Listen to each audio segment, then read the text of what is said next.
আমার গ্রামেও যদি আমি দাঁড়াই নির্বাচনে সর্বোচ্চ 2টা ভোট পাবো, একটা আমার মা দিব আর একটা কে দিব বলে আল্লাহ কইতে পারে। আমি জানি আমার মা আমাকে ভোট দিবেন। আর তুই তো ইয়ানের ভোট আরে ন, একবার আমার গেছি, মা বল মার্কা একটা ভোট দিয়ে না, আমার অজ্ঞা প্রিয় মানুষ দাঁড়াইছে একামতে দিনের রতন্দ্র প্রহরী, মা রে বুড়া মানুষ লই গেছি কেন্দ্রে, দিছে ভোট। মা কিও দিছেন? বলও দিছি। আরো কতক্ষণ যে ব্যালট বাক্স হেডি কি দিছে? লেতে লেতে মারছিস? কারো কারো ঠগানো, শুধু সিল মারি দিছি সমানে। কইলাম মা এটা করলেন কা? ভোট তো হসি যাব ও খাড়াইলো কা, কারো করে বেজার করি না, মারি দিছি।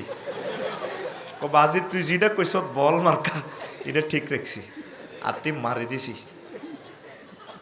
শুধু ওকে বিড়ি ধরা দিলে, ওকে সার পানি খাওয়াইলে, হাতে যেভাবে দালাল বাজারে মিছিল মারে, আর কোরআনের মাহফিলে আইলে, একামতের দিনের মাহফিলে আইলে, আল্লাহ আল্লাহদের সাথে আইলে হতে পারে না। কথা ঠিক কিনা? ইয়াবিউ দীনাহুম বিআরাদিম মিনাদ দুনিয়া। শুধু জমানাটা এমন হবে, অল্প কিছু টাকার বিনিময়ে মানুষ দিন ইসলাম সব বিক্রি করে ফেলবে, ঠিক কিনা? এটাই তো চলছে, বিক্রি করে ফেলছি আমরা। রাস্তা জ্যাম সৃষ্টি করা মারাত্মক কবিরা গুনাহ। এই রাস্তাতে জাগাইয়েন 200 টাকা বিক্রি করেন চৌমনি বাজার, সকাল 8টা থেকে দিনের 2টা 200, দিনের 2টা থেকে রাত 8টা পর্যন্ত আবার 200 টাকা। এই জাগাইয়েন 400 টাকা বিক্রি করেন। করি কত মানুষকে, লক্ষ লক্ষ মানুষকে কষ্ট দেন। 3-4 কিলোমিটার জ্যাম, 3 ঘন্টাও পার হইতে পারি না। হাজী সাহেবের দোকানের সামনে ফলের দোকান, লক্ষ্মীপুর শহর, ঠিক না? এনে ফল দোকান তুই 1800 টাকা করে আমার হাজী সাহেব খায়। এত তসবি আছে, সুবহানাল্লাহ সুবহানাল্লাহ, ওফরে ইল্লাল্লাহ ইল্লাল্লাহ। কথা ঠিক কি না? আপনি গভর্নমেন্টের জায়গাতে কাজটা করলেন, কি জবাব রবের সামনে দিবেন? কথা শেষ, সামনে আগাও। বিষয় ঈমান, বিষয় কোনো কারণে আপনি এক ওয়াক্ত নামাজ পড়তে পারলেন না, রোজা হজ যাকাত কিচ্ছু করতে পারলেন না, শুধু ঈমান ঠিক আছে। ঈমানের কারণে আপনি, এবং আমাদের আব্বা কত মহব্বতের আব্বা, যে আব্বারে আব্বা কওয়ার জন্য আল্লাহ বলছে মিল্লাতা আবিকুম ইব্রাহিম ওয়া সাম্মাকুমুল। আবার আমার আব্বা এত ভালো, আল্লাহ তোমাকে ধন্যবাদ, এরকম একটা আব্বা তুমি আমাদেরকে দিছো, আলহামদুলিল্লাহ। আমাদের আব্বা ছোটবেলা থেকে মূর্তির বিরোধিতা, আর অনেক মুশরিকেরা বলে ইব্রাহিম খলিলুল্লাহ নাকি খানায় কাবা মূর্তি পূজা করছেন।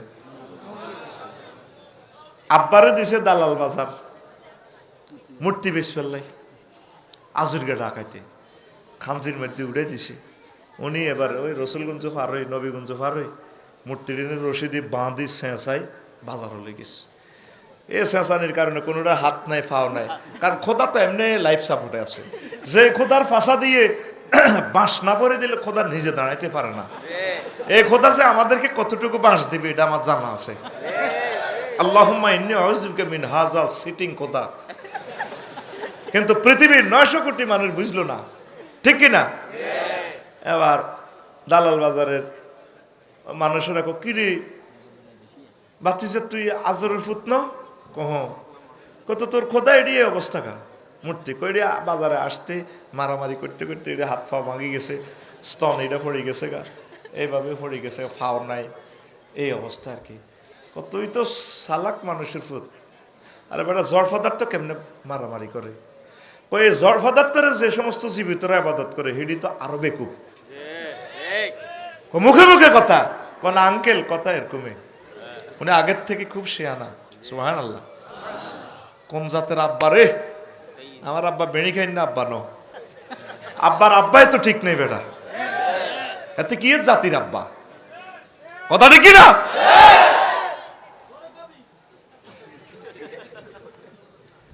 আমার জাতির আব্বা, 14 গোষ্ঠীর আব্বা, বেকের আব্বা ইব্রাহিম খলিলুল্লাহ। আল্লাহু আকবার।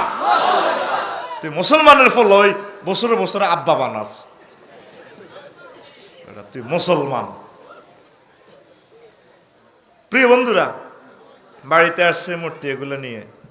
এবার আব্বা কয়, আব্বা বেচা কিনা কত হয়েছে একটু বলস না? কই আছে গরু গরুর কাছে রাখছি, খোদা গনিলন কত বেচছি, কত হয়েছে, সুয়ারি বেচা কিনা। দেখে যে খোদা সব ঠিক আছে, হাত নাই পাও নাই, বিভৎস চেহারা খোদার, লাইফ সাপোর্টে আছে খোদা। কিরে বাবা প্রতিমা এটির যে অবস্থা, ওই নিজেরা নিজেরা বাজার রশিদের চাঁচাই নিছি, মারামারি করতে করতে এটির হাত পাও ভাঙি গেছে, নাক ভাঙি গেছে, কল্লা গেছে। তুই কোনো বেকুব নি বেড়া, এই জড় পদার্থ কেমনে মারামারি করে? আব্বা আমি আর কয় টাকারে বেকুব। যে সমস্ত জীবিতরা এই জড় পদার্থের আবাদত করে, হেডি তো বেকুব স্কয়ার, বেকুব কিউব, বেকুব রুট ওভার। কত মুখে মুখে কথা কস, না বাবা কথা এরকমই। আমার আব্বা ছোট্টবেলায় টনটন্য কথা কইতো, সুবহানাল্লাহ। আব্বা ও সালামুন আলাই ইব্রাহিম, আল্লাহ আমাদের আব্বার প্রতি আপনি সালাম পৌঁছান। আব্বা কতদিন কইতো, মারে কইতো, মা আমনে আর আব্বা পূজাতে যান, নমরুদের সাইবেল্লাম নগো বড় খোদা, আমার কতদিন নেন না, দেখি না কি অবস্থা। মা রিকোয়েস্ট করতো প্রধান সেনাপতি আজুরগা ডাকাইতে রে। তো আজুরগা কিন্তু চিনতো, ফুদ্দি বিশ্ববিখ্যাত ওলিয়ে কামেল বড় ইমাম হইব, আব্বার দিলে জান হয়ে গেছে। আব্বা আজুরগা ডাকাইত কইতো, তোমার ফলা যেভাবে মানুষের মুখে মুখে মুর সামনে কথা কই এলা, খোদারে আমরা প্রণাম দিতাম চাই, যদি সামনে দিয়ে কিছু কয় আমার চাকরি তো শেষ। কনা হেতে বালা মানুষ কইতো না, আমি তোমার ফলারে চিনি, তুই কেমনে হলা ও আইজ, আমার চাকরি খাচ্ছা। কয়েক বছর এভাবে রিকোয়েস্ট করার পর তো নমরুজ্জা রাজি হয়েছে। কত জাল কাটিতে জাল কাটির গামছা এক কানলো, বাইসেস কিছু কইতে লাগলো, ওলারে মুখ বান্ধি গেলে। আচ্ছা সত্য কথা কি মুখ বান্ধি রান জানি? হ্যাঁ